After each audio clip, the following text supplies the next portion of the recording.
लखनऊ सहारनपुर के रास्ते हावड़ा से आने वाली Jalandhar.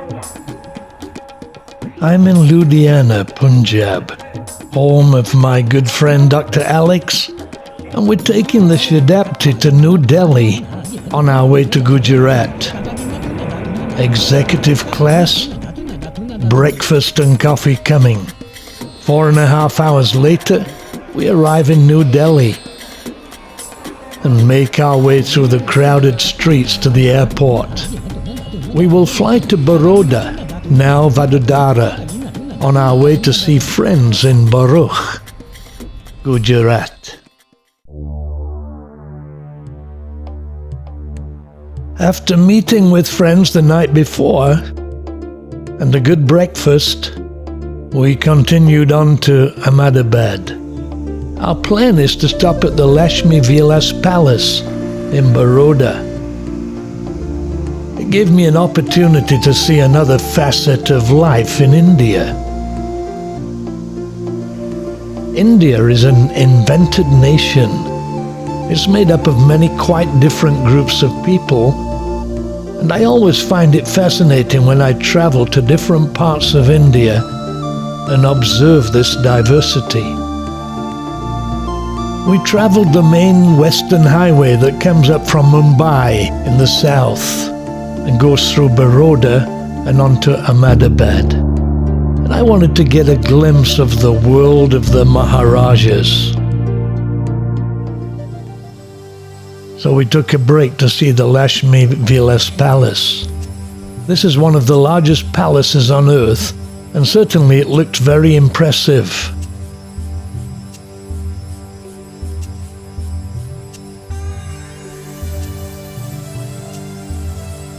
It's quite recent, only built in 1890, and at a cost of £180,000. It's indeed a magnificent building.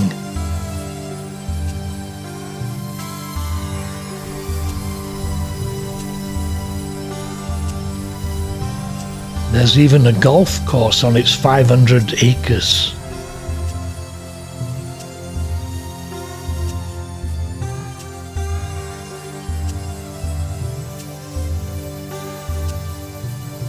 The interior is no less impressive, with large, elaborately decorated rooms and fine fountains. Not something one would expect to find in India, but a joy to behold.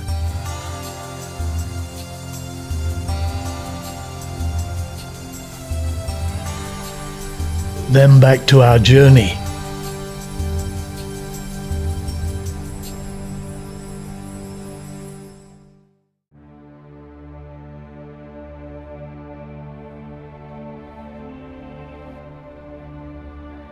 I'm excited to visit Ahmedabad, as its most celebrated resident was a man by the name of Mahatma Gandhi.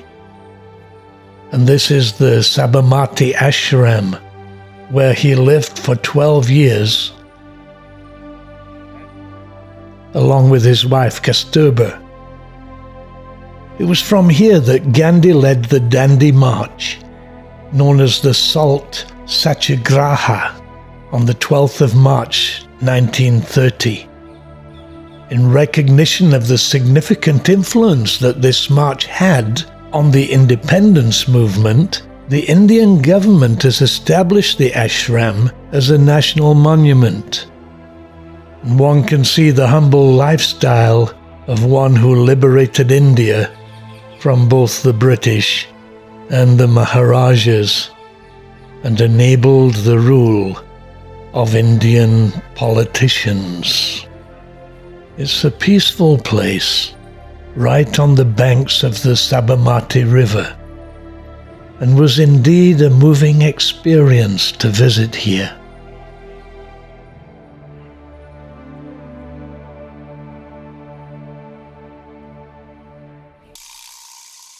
Coming up next on Travels in India, Udaipur in Rajasthan. The new and the old,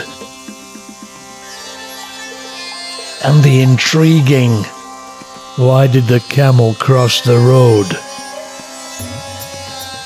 A fascinating place.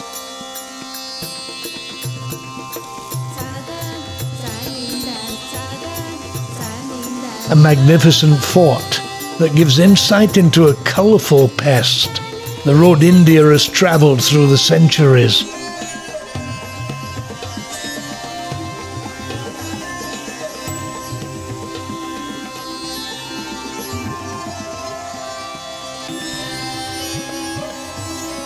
A unique hotel, and much more. This is a fun trip.